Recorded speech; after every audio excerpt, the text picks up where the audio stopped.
On this episode of Seahawks Forever, powered by BetUS, one last look ahead to this pivotal NFC West showdown on Sunday in Glendale, Arizona. The Seahawks and Cardinals getting together again for the second time in 15 days. I'll get you caught up on the news and notes of the week. Lots of roster shuffling, some pretty significant roster moves. Give you my thoughts on that. And then my three keys for the Seahawks trying to capture this rematch, put themselves in prime position to win a division in Mike Macdonald's first season as head coach. I'm Dan. This is Seahawks Forever. Let's get into it.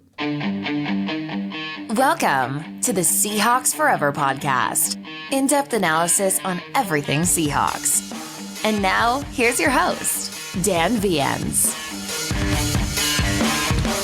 Head on over to BetUS for the current point spreads and prop bets on Seahawks and Cardinals, as well as all games around the NFL this weekend. And if you sign up for a new account today, they'll give you a 150% sign-up bonus on your first deposit, 125% on your second and third deposits, up to $2,000. That's at BetUS using the promo code YouTube150. Welcome back, everybody. It may seem a little bit like deja vu, the Seahawks and Cardinals getting together again for the second time in 2 weeks. Lots of talk about who that favors, that the Seahawks are at a little bit behind the eight ball as they head down to Arizona because they got the first one and the advantage goes to the team that plays second. I don't know that that's necessarily true. If you haven't checked out my episode with Paul Moyer from earlier in the week, lots of really, really cool things from him. Mostly we talk about the defense and what's happening there and some of those guys in the secondary, some of those young players he loves. But we talked about this too, and he experienced that in his career, having to play a team twice so soon, so quickly, back to back, and that there really is no advantage or disadvantage to either team. You just have to execute, play well, right? That's what Mike Macdonald said this week, and we'll talk about that a little bit as we get into the game. Hit that like button if you're watching on YouTube. Subscribe to the channel. Hit the bell so you're always notified of future episodes. If you listen on audio, it's available on all platforms. Be sure to subscribe there for the same reasons. If you really like what you see and hear, leave a rating or a review. Or if you want to support the show and the channel, all the different ways you can do that are down below in the description. So yeah, here we go. I mean, we cannot... I don't think it's possible to overemphasize the importance of this game on Sunday. Roughly 70% chance of making the playoffs goes to the winner, and 10 to 15%, depending on which site you look at, goes to the loser of this game.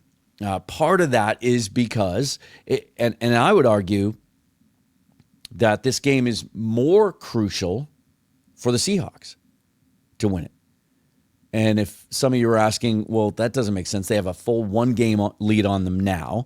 If they lose, they'll be tied in the standings. They'll have beaten each other once. It'll be tied in that head-to-head tiebreaker. What gives, Dan? Why is it more important for the Seahawks? Because the Seahawks over the next 2 weeks play the Packers and the Vikings. At home, sure, but two of the NFC's best. The Cardinals play the Patriots and the Panthers in the next 2 weeks, before finishing with the Rams and the 49ers. The Seahawks finished with the Bears and the Rams. So a much, much easier road for the Cardinals over the following 2 weeks after this game. Lots going on this week, especially on special teams in the return game, right? And I'm not so sure that the Seahawks intended, as this week started, to go scorched earth on their return game. Laviska Shenault was the first victim, released right away at the beginning of the week. And I'm not so sure it was just because of the two fumbles against the Jets. He just really hasn't contributed that much. I expected to see a little bit more of him in the offense. He's kind of a gadget player. We did see a couple of jet sweeps and things like that with him early on, but that just hasn't been part of the offense for the last 8 or 9 weeks. And although he did have a kickoff return touchdown earlier in the season, right? He didn't contribute much outside of that. But the big thing everybody was waiting for was, what about D. Williams? I've been talking on this show all season long about how I thought it was a waste of a roster spot, and one that they pretty clearly determined early in the offseason that this was a guy they liked. They gave him one of the biggest bonuses in undrafted free agency. It seemed like he kind of had a lock on that roster spot all throughout the offseason and training camp and preseason. That turned out to be the case, and then just didn't really provide much. If you're going to hold a roster spot as a specialist, you better be damn good at it. You know, I used to complain about Nick Bellore taking up a roster spot and $3 million in cap space for a guy that couldn't contribute on offense, didn't play fullback anymore. Yeah, he could play some linebacker, but was never needed, never called upon. He was strictly a special teams guy. But at least the counter argument to me on that one was, yeah, but Nick Bellore is maybe the best in the league at that, at covering kicks and being on return teams. He's doing it again this year. You know, you're seeing him pop up on all the lists of, you know, best special teams guy out there as we get into Pro Bowl voting. D. Williams wasn't doing that. But I'm not so sure that they intended on releasing him this week. They released Shenault, kept Williams for the next day or two, but then Jalen Darden became available, and they claimed him off waivers from Cleveland. And Jalen Darden seems to be, he's certainly a much more experienced returner at the NFL level. He has 22 returns just this season, punt returns, 22 punt returns, 4 kickoff returns. But he has returned kicks for 3 different teams since 2021 when he's a 4th-round draft pick out of North Texas. And he's a guy that takes care of the football. He has never had a fumble or a muff in his NFL career. He's also kind of an intriguing sort of option in that same way that maybe we thought Shenault was going to be in the offense. Smaller guy, 5'8", 175. He does have 22 career catches. Nope, sorry. I have to be able to read my own notes. That's all. He has 9 catches for 75 yards in 31 career games, including a catch, 1 catch this year. But there is maybe that opportunity to do some of the things that they perhaps wanted to do with D. Eskridge before they decided to release him at the cut down to 53 and with Shenault. He just seems to be a guy that at least takes care of the football. It might give him just a little bit more of a spark back there in the return game. So brand new returners. We don't know who's going to have the other spot in the 2-man return game. We did see, shout out to Brian Nemhauser, Hawk blogger, for showing video at practice this week. We saw Zach Charbonnet back fielding kicks. That would be interesting. But Kenny McIntosh also. And that seems to be the go-to guy and sort of the forgotten guy that, you know, it's come up many times on the show. I know anytime I do a live show, a lot of you guys will bring it up in the comments. Like, what's going on with this guy? I know not a lot of teams in the league find snaps for 3 of their running backs, but many do. And the Seahawks haven't. They haven't found any opportunities for Kenny McIntosh, even when the running game was struggling. Like, try a spark. He has a different running style, right? But we may see him this week in the offense too, because Ken Walker is questionable to go on Sunday. It's an ankle injury, I believe, something that didn't seem to hamper him against the Jets.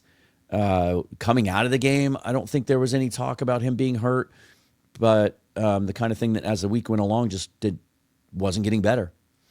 And he might not be good to go tomorrow. Now, McIntosh would be, so you'd have Zach Charbonnet, Kenny McIntosh. According to Corbin Smith, tweeted this out yesterday, it looks like George Halani was reinstated off the practice squad injured list a couple of weeks ago, so he would be available for a practice squad elevation if they wanted to carry a 3rd running back. And they may need to do that. I think Shenault was kind of the emergency running back. If something had happened to Walker and Charbonnet during a game, he's a guy that they might have considered putting back there. But those are the changes. And then, of course, the biggest news this week, the return of Uchenna Nwosu. And probably healthier than he's been all year. When he came back the first time, there was some question as to whether he was fully recovered from the knee injury, still was wearing a brace. Then he immediately injured his thigh, they were calling it at the time. Turns out it was a torn quad. And so there was some question as to whether he was going to be able to come back at all this season. He is. And I think that's one of the things that kind of is a not underrated. I think it's a big storyline Sunday. I think it's a huge key. When you talk about two teams playing each other back-to-back in 15 days, you're talking about strategically showing them something different, right? We knew that the Cardinals were coming off a bye when they played us the first time, so they had extra time to kind of work on their game plan there, and maybe even did some prep for like, okay, let's save this. Let's hold this back for 2 weeks from now. Mike McDonald, after the game, was even asked about some things on defense, and he didn't want to answer certain questions because he didn't want to give away what they may be thinking about as far as how to look different 2 weeks later also. So the game plan is going to be a little different, and this will be interesting for us as fans. We've seen them play the 49ers twice, but they played so poorly the first time that I don't know that it was apples to apples. But in the past, we're used to Pete Carroll essentially saying, hey, we run the same thing every week defensively. We just try to execute it as best we can. You know, there was a lot of talk throughout his tenure about how simple, how streamlined his defense was. Not a lot of bells and whistles. And that the aim each week was to just execute and be sharp and have a clean operation. McDonald's a little bit more of a strategist and a chess player. And so it'll be interesting to see how that looks defensively, that game plan Sunday versus what we saw 2 weeks ago. But having Uchenna there, that's something that the Cardinals don't have on tape. They have, 11 reps from his return in week 5? You can make the argument going into the season that all things being equal, Uchenna Nwosu is the Seahawks' best defensive player. So to get him back for this game just really adds a cool element to that group. And in his absence, we got to see the development of the young guys. We got to see Derek Hall take a step forward. And Boye Mafe continue his progression. And Draymond Jones, even though he's not filling up the stat sheet, you heard Paul Moyer on that show Tuesday talk about how he's really contributing and doing some of the things that they thought he was going to do when they acquired him a year and a half ago. So those guys have played well in his absence. They've tightened up the run game, but he is the best run defender they have at that edge group. And so just a great little curveball to throw the Cardinals on Sunday that they're not quite sure what they're going to be facing. And then the Seahawks made another addition this week. We'll see if it has an impact on the game tomorrow. Don't have any updates yet today at the time I'm recording this. But the Seahawks had to go out and add a punter to the practice squad, Ty Zentner, just in case Michael Dixon isn't ready to go with those back spasms. And I'm telling you, as I've read about this all week, every time I read about Michael Dixon and how hard of a time he had last week and how it was going to be difficult for him to kick and how they're not sure he's going to be able to go this week and they start talking about back spasms, I find myself nodding my head. Like, yeah, I get it. My back is spasmed just about every damn day, and sometimes it prevents me from doing some of the things that I love to do. So, punting a football 60 yards, certainly one of those things I can't do even when healthy, but I can imagine how having your back seize up on you would make that even more difficult. Hopefully the Seahawks have a good chiropractor on staff. Zentner has bounced around the league, but most recently kicked with the Rams and faced the Seahawks in that 26-20 overtime loss, kicked against the Seahawks in Seattle. He has a career average of 44.1 yards while downing 29% of his kicks inside the 20. In that game 4 weeks ago, going into the bye, he kicked 7 times for a 41.1 yard average and downed 3 of his 7 kicks inside the 20 against the Seahawks. I mentioned what a big swing game this might be. These are the playoff odds as they stand now, based on the projections from NFL.com. The Seahawks have the most to gain and just as much to lose. Their odds of going to the playoffs, not winning the division, just going to the playoffs, if they win Sunday, are 76%, even with those 2 tough games they have coming up against the Packers and Vikings to follow. They drop to 26% if they lose this game on Sunday. The Cardinals Playoff odds would be 63% if they win, 12% if they lose. And then the Rams still hanging around. They host the Bills this week. Obviously a tough task for them. 26% to stay alive in the playoff race. If they win that game, it drops to 11% if they lose. And then the 49ers still not mathematically eliminated despite all of their injury issues down there. They still have a 14% chance to make the playoffs. If they win on Sunday, it drops all the way to 3% on the brink of elimination if they were to lose. Cardinals bounced back somewhat last week, although they lost the game in Minnesota. But the offense looked more like it did before the bye for them when they won 4 in a row heading into the bye.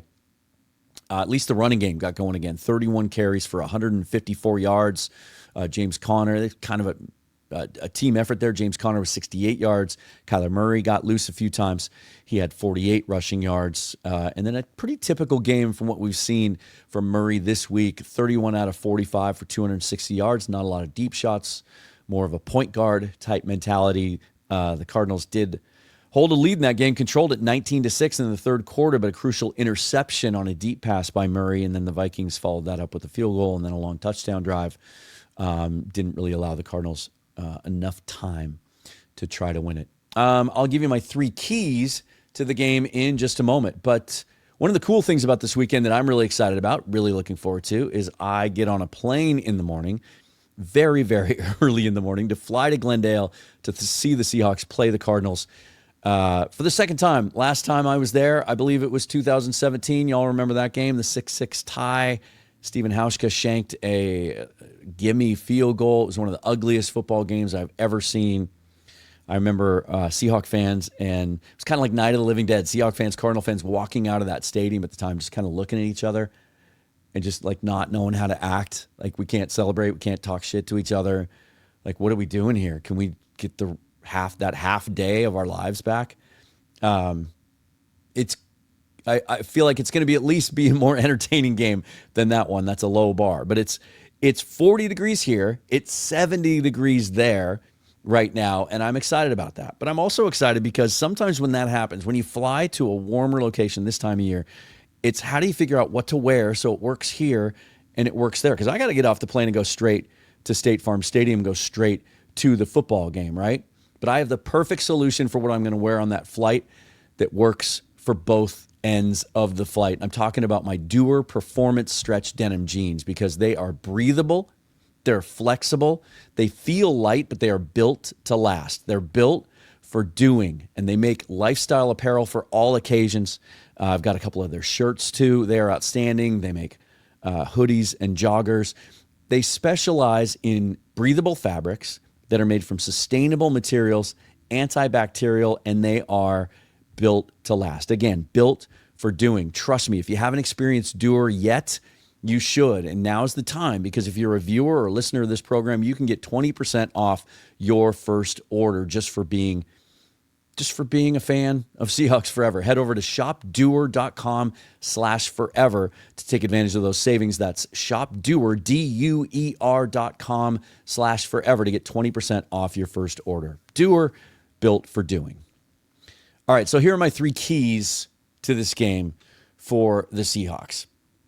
I'm going to call this clean it up, switch it up, and travel well. Clean it up means this. I think it's oversimplistic going into any game to say, well, they got to win the turnover battle. They got to take care of the football and probably force a couple turnovers. That's a way to win. I mean, you could say that about every team every week, right? Turnovers are a huge factor in who wins games over a large sample size. Teams that win the turnover battle usually win the game. And so I tend to shy away from those types of keys. What I mean by clean it up is have a clean operation. We've seen the Seahawks be cleaner, especially in the area of penalties. Against the 49ers, they were much cleaner. Against the Jets, only 5 penalties, I think. While the Jets were completely melting down. I think they had 10 penalties in the second half alone. Be clean. Run your operation well, right? No pre-snap penalties. No penalties on third down. Execute. the offensive game plan, the defensive game plan. We've seen this defense be so disciplined the last 4 games. Paul Moyer talked extensively about it, about how he's seeing, what we're seeing on the field is legitimate.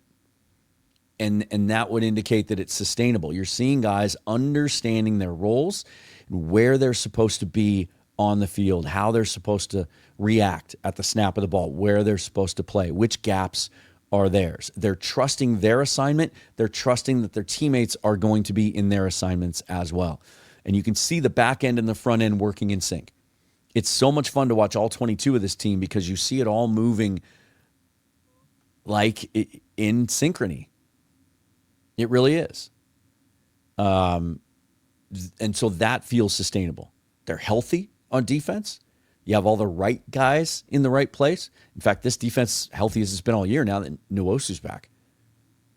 Like this is the A team going into this game. And so let's be clean because I still think at the end of the day, Seahawks are a more talented team than the Cardinals. And that defense should keep them in it. It was no fluke that they were able to slow down Kyler Murray. They're going to do it differently. They got to Murray 5 times, sacked him 5 times in that game. That's unusual. They were able to do some things to kind of confuse him and keep him in the pocket. I would expect that the Cardinals are going to make an effort to move him around more in this game, to show different looks, to get him out on the move. The Seahawks will have to have a plan for that. But be clean. That also means execute your blocks. And that especially is true in the red zone. We know about the red zone issues of this team with Ryan Grubb's play calling, with their inability to get a push in the run game inside the 2-yard line on a number of occasions this season, particularly against the Jets. We know that Geno has struggled in the red zone in particular. Be clean. Run a clean operation. Execute your game plan. Should work in the Seahawks' favor. Switch it up. A little bit about what I was talking earlier, right? You're going to give them different looks than you did 2 weeks ago. Show them something on defense, some of those different sim pressures. And I'm sure, because this is how Mike McDonald's brain works, that as they were making some of those calls 2 weeks ago, in the back of his mind, he's probably thinking, okay, this is what we're showing them now. And then 2 weeks ago, we're going to show them this, and we're going to do something else off of it. It's going to make it tough for Kyler Murray if they do it right. Not knowing where guys are coming from. Not knowing how they're going to use Uchenna Nwosu. I would expect to see him move around. Not just be on one side or the other. I mean, we'll see. If they sense a weakness and they want to attack a particular side, that's different. But I think they're going to move him around and make it evident early on that they're not really going to know where he is on any given snap. And it's just, it's one more game of this group playing together as well. So let's show the Cardinals something a little bit different. And then travel well. We know the Seahawks fans do. We know they do, in particular, to Arizona. I personally know a whole bunch of people that have moved from here to there in the last 5 years, which is why it's kind of my home away from home. A lot of friends down there. A lot of retiree this time of year, right? People go down there for the weather. From Seattle. I know a lot of, they call them snowbirds, right? I know a lot of people that kind of bounce back and forth. I guess that wouldn't be snowbirds. That'd be sunbirds. Is that a term? And so we've seen them turn out. We've seen the Cardinals struggle to really build a rabid home base because Phoenix is such a sort of a transitory area, right? Where people go to, again, to retire or to get sunshine. So it's not... we've heard of this being an issue in LA over the years too, that especially at Angels games in particular, that people don't grow up as rabid, passionate Arizona Cardinal fans throughout their life down there. And so there's a lot of fans that live down there that are fans of other NFL teams. And so they don't even have to travel. There's Seahawks fans living down there, but they're going to turn out. And there have been times when the Seahawks have played in Arizona where it has sounded almost like a home game, at least 50-50. But also, travel well as far as playing well for the team. Mike McDonald has done something really successfully in how he has carried forward some of the things that Pete Carroll put in place with how they prepare for road games, because it's gone pretty well. They're 4-1 on the road this year. They're a better road team than they are at home, and they're 3-0 in those 10 a.m. East Coast games. I mean, what a great start to Mike Macdonald's career as a head coach in being able to tackle that obstacle. So let's go play well in a place that some have wanted to call a house of horrors. I talked with Paul about it a little bit on Tuesday about, does that get into players' heads? We know all the bad things that have happened to the Seahawks down in that stadium. I'm not going to recap them here.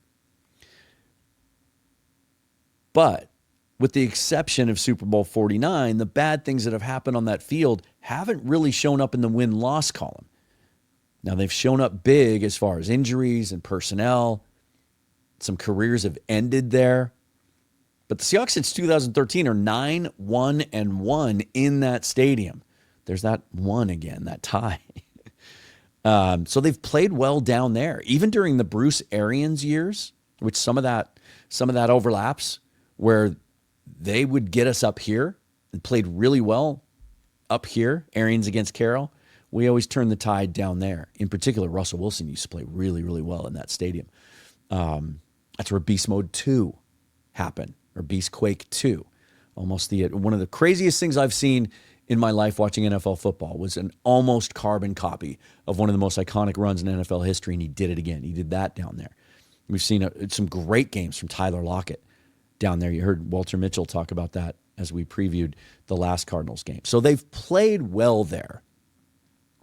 And it's a new staff, and it's a lot of new teams. So let's go establish that, right? It's going to be great conditions. I don't know if they're going to open the roof there. It's going to be 70 degrees. I don't see why they wouldn't. I just know that they don't often open the roof there, even when the weather's nice. But it would seem to be perfect conditions for them to do that. And I will be there. Those are my three keys. Now, if you're asking, geez, Dan, how can you have three keys and not talk about the offensive line, not talk about the running game? Because again, I'm going to chalk those up to duh. I could say that every week, right? Of course, those are keys to the game. But I think we saw some good stuff on Sunday. I know that PFF hated the performance of Seattle Lemea. I didn't see that. I watched the All-22, and I focused a lot on the middle to the right side of that offensive line. Olu, and then Lemea, and then Lucas to see his progression in his third game back. What I see in Lemea is a guy that's a natural mover at his size. He's one of those guys you want getting off the bus first, right? He just looks like a dude that's an offensive lineman in the NFL, a really good one. He looks more athletic than any of the other options there. He's certainly more athletic than Anthony Bradford. He's taller, a little bit taller and longer than Christian Haynes. And when I compared him on the show a week ago, I talked about how when you just look at their dimensions, it's hard to see why so many scouting reports listed Haynes' length as one of his weaknesses, that he didn't have an ideal frame for playing guard in the NFL, and yet he's only an inch shorter, and they weigh essentially the same. But you can see it. There's just something about how Lemea looks. And he just looks really natural. He looks very smooth in his movements. You can see that he played, a lot of guard and tackle at a high level in college because he just has that skill set. I thought he looked like the starter. The book's out, the jury's out on Christian Haynes. We'll see if he can develop into that guy next year. And moving forward, maybe he's a draft miss. Maybe you miss on your third round pick in this draft and you end up trading him and trying to recoup some sort of draft value. But maybe you also hit on your sixth rounder as a long-term starter, because Lemea looked good to me. And we talk about this word continuity, and it's been elusive. Some of it due to injury, others due to performance. They haven't been able to run the same five guys out there, their best five guys. Now, this is their best group of five guys. We don't know, and we might not know this year if Anthony Bradford got healthy again, if he'll get his job back at right guard. Maybe he won't. We've seen this coaching staff reward players who play well in someone's absence. Kobe Bryant's not giving up his starting safety spot. Rayshon Jenkins is now the third safety since he came back from injury, right? But in other cases, like I would expect Uchenna Nwosu, maybe after he gets a game or two under his belt, to be back to being a starter again. But in this case, I think LeMay has a chance to hold on to that job. And so now you can run that same 5 out there week after week after week, at least for the rest of the season. Now, in a perfect world, I wish the left guard was someone younger that we could maybe squint our eyes and see the future, as opposed to Laken Tomlinson, who I don't expect to be back next year. But I talk about checking boxes, right? It's maybe checking some more boxes. And we get a chance now to see them after facing Quinnen Williams and Will McDonald and some of the guys on that Jets defensive line. And now you go face an Arizona Cardinals defensive line that, yeah, they got to Geno 5 times the last time they played, but they're 30th in the league in pass rush win rate. They have not been able to, over the course of the season, consistently pressure the quarterback. That game in Seattle was kind of an anomaly. We'll see how it goes this week. We'll see if that offensive line can perform at a higher level. But yeah, that would be a key every week with this team if I were to do that as a key. So I try to focus on things that I think are unique to this particular matchup. So lots to watch for. Man, I'm excited. This is what I love about football, you guys. It's the anticipation going into a game, knowing that there's so much riding on it, having no idea what's going to happen. Because if you're new to the show, you might not have heard me say this, but I'll say it a lot, and you'll hear me say it a lot if you continue to watch. Football, yes, it's about who's more talented. And I do feel like at the end of the day, the Seahawks are a more talented team than the Cardinals. They're a better team right now. They should win the majority of these matchups. But also, in this league, any given Sunday, it's about who plays well. And any team can show up any weekend and play really well, have that clean operation, have a good game plan, execute it properly, use your good players to their best advantage, put them in a position to succeed, have a game plan that tries to mask your weaknesses as much as possible, and play well. It doesn't matter. The Seahawks are a better football team. I'm convinced of that. But if they don't play well tomorrow and the Cardinals do, they win. That's what it's about. And that's what makes sports so gosh darn exciting, is you don't know. And yeah, it leads to heartbreak sometimes. You have all that anticipation. You show up, your team lays an egg. We've seen that at home this year, right? Honorable mention for a 3rd and a half key in this game, but again, one that I've talked about every single week this season, and continues to be an issue, is this offense needs to get off to a good start. 16 straight games. If they fail to score a touchdown Sunday on their first drive, they'll have gone an entire NFL season without doing that. And that's at the bottom of the league, as you can imagine. Let's see something from Ryan Grubb coming out of the gate that makes sense as a game plan, be able to move the ball for this team early against this Cardinals team that's going to be obviously hungry. They know they have a chance. They have a chance to win a division in a year that just about everybody thought, they were the darlings of some of the preseason pickers, but not to go to the Super Bowl, just to be a fun team, an improved team, a team that's going to give you a hard time, a team you don't want to play. But now they have a chance to be that and win a division, and they're doing it at home. Like, they're going to come out fired up. I'm kind of glad this isn't a primetime game. That might just give them a little extra juice if this thing was under the lights. But we come back home next Sunday and play a very good Packer team under the light in a game that now looks like there's no way they would flex that out. A few weeks ago when the Seahawks were losing 5 out of 6, I kind of thought that might be a possibility, but I don't think so now. So yeah, if you're going to the game in Glendale tomorrow, let me know down in the comments what section you're sitting in. I'll put a pinned comment. I got to check. But I'm sitting with my buddy Eric, who longtime listeners of the show, or back to the Dan Cave podcast, will have heard on the show before. We're going to be in a club section down there. Would love to have a toast, clink some beers, and say hello before the game if you get a chance tomorrow. So let me know if you're going to be at the game and what section you're sitting in down below. Also, prediction time. What do you think? What do you think is going to happen this week? Give me your score predictions down below. Shout out to BetUS for sponsoring the program again. Follow me on Twitter and Blue Sky at Seahawks Forever. And if you want to support the show, all the different ways you can do that are down in the description. Until next time, forever and always, go Hawks. See you guys.